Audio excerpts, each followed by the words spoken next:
Morning everyone, welcome to a new blog. কেমন আছো তোমরা সবাই? আশা করি খুব ভালো, আমিও অনেক ভালো আছি। সকলকে সুপ্রভাত জানিয়ে আজকের একটি ব্লগ শুরু করলাম।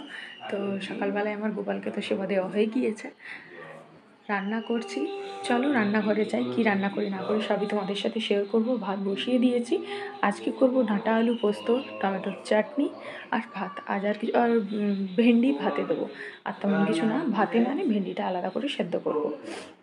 তো সবই কেটে কুটে রেখেছি। রান্না করতে করতে ফোনটা রুমে ছিল, আমি যাই একবার সব গোছানো যখন হয়ে গেছে, এবারে ফোনটা নিয়ে যাই, একটু শেয়ার করে দিই আমার বন্ধুদের। তো চলো ভিডিওটা এখান থেকে শুরু করলাম, দেখতে থাকো আর সঙ্গে থাকো। পোস্ত করবো বলে পোস্ত বেটে রেখেছি, সাথে কাঁচা লঙ্কা দিয়ে, এই যে ডাঁটা আলু, সাথে টমেটো সেদ্ধ করতে দিয়েছি, গোটা জিরে, শুকনো লঙ্কা আর সরষার তেল দিয়ে। সরষার তেল ছাড়া কি আর আলু পোস্ত ভালো লাগে? এটা সেদ্ধ হোক, এখানে ভাত ফুটছে। আর এখানে এই যে টমেটো কুচিয়ে রেখেছি, 4টে বড় বড় টমেটো। একটু বেশি করে চাটনি করে রাখবো, কারণ আমাদের চাটনিটা খেতে ভীষণ ভালো লাগে। সব রকমেরই চাটনি আমি একটু বেশি করে থাকি। আর এই যে ভেন্ডিকে ধুয়ে আর জলে ভিজিয়ে রেখেছি, একটা অ্যালুমিনিয়ামের বাটির মধ্যে সেদ্ধ করতে দেবো। এ হচ্ছে আজকের রান্না, সবই তোমাদের সাথে শেয়ার করলাম। তো চলো তোমরা ভিডিওটা দেখতে থাকো আর সঙ্গে থেকো। সব সবজি ভালো মতো সেদ্ধ হয়ে গিয়েছে, এবারে বেটে রাখা পোস্তটা দিয়ে দিচ্ছি।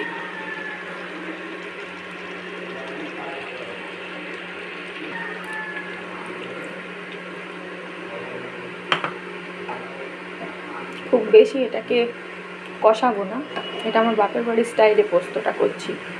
শ্বশুর বাড়িতে হয় এক রকমের, পোস্তটা প্রথমেই দিয়ে আলুর সাথে কষিয়ে নিতে হয়। আর বাপের বাড়িতে হয় পোস্ত সব আলু সেদ্ধ টেদ্ধ হয়ে গেলে সবশেষে পোস্ত দিয়ে নামিয়ে দেওয়া। তো আজকে পোস্তটা আমি বাপের বাড়ির স্টাইলেই করছি, তার জন্য ডাঁটা আলু প্রথমেই সেদ্ধ করতে দিয়ে দিয়েছিলাম। অল্প একটু ফুটিয়েই নামিয়ে দেবো, উপর থেকে কাঁচা সরষার তেল দিয়ে। আর এদিকে ভাত হয়ে যেতে ভেন্ডিগুলো সেদ্ধ করতে দিয়ে দিয়েছি, অল্প লবণ দিয়ে ভাত নিয়ে দিয়েছি। পোস্তটা হয়ে গেলে আমি চাটনি বসিয়ে দেবো। ব্যাস, রান্না কমপ্লিট।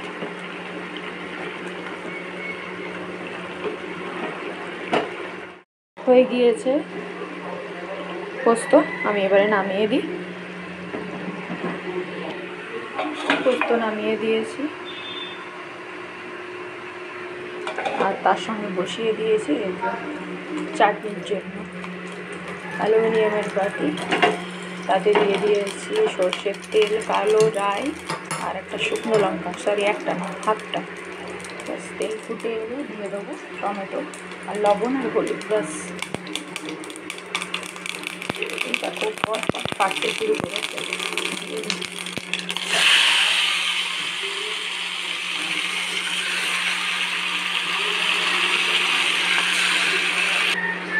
নুন, হলুদ, রং লঙ্কার গুঁড়ো সব দিয়ে দিয়েছি, একটু একটু করে পোস্তে দিয়ে দিই। কষানো হয়ে গেছে, এবারে চিনি দিয়ে দিলাম। আর তার সাথে আমার গোপালের খেজুর আর কিশমিশগুলো ছিল, সেগুলোকে একটু কুচিয়ে দিয়ে দিলাম, তাহলে আরও খেতে বেশ ভালো লাগবে। আর গ্যাসটা একটু কমিয়ে দিই, বাড়ানো রয়েছে। চিনিটা ভালোভাবে মিশে যাক, ব্যাস, আর কি, হয়ে গেল রান্না।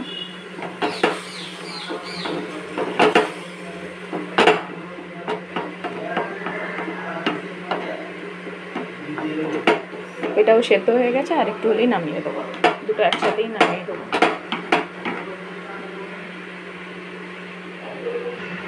রান্না কমপ্লিট। নামানোর আগে একটু কাঁচা লঙ্কা কুচিয়ে দিয়েছি, তার সাথে একটু আদা করে দিলাম, খেতে এটা হেভি টেস্ট লাগে। চলো এবারে গ্যাস অফ করে দিই। গ্যাস অফ করে দিলাম, রান্না ডান। এটাও সেদ্ধ হয়ে গেছে, এটারও গ্যাস অফ করে দিই।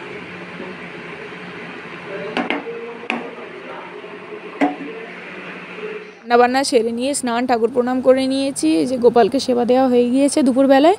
তো চলো, খিদে পেয়ে গেছে, এবারে খাবার দাবার বেড়ে নিই, খাওয়া দাওয়া করে নিই। খাবার বেড়ে নিয়ে টেবিলে চলে এসেছি, যা রান্না করেছি তাই, তার সাথে একটু পাঁপড়কে সেঁকে নিয়েছি, আর কিচ্ছু না। তো এই হচ্ছে আজকে দুপুরের লাঞ্চ। বন্ধুরা, ভিডিওটা আজ এ পর্যন্তই রাখলাম। ভালো লাগলে অবশ্যই লাইক, কমেন্ট, শেয়ার, চ্যানেলটি সাবস্ক্রাইব করে দিও। ফেসবুক থেকে দেখলে পেজটা ফলো করে দিও। টাটা।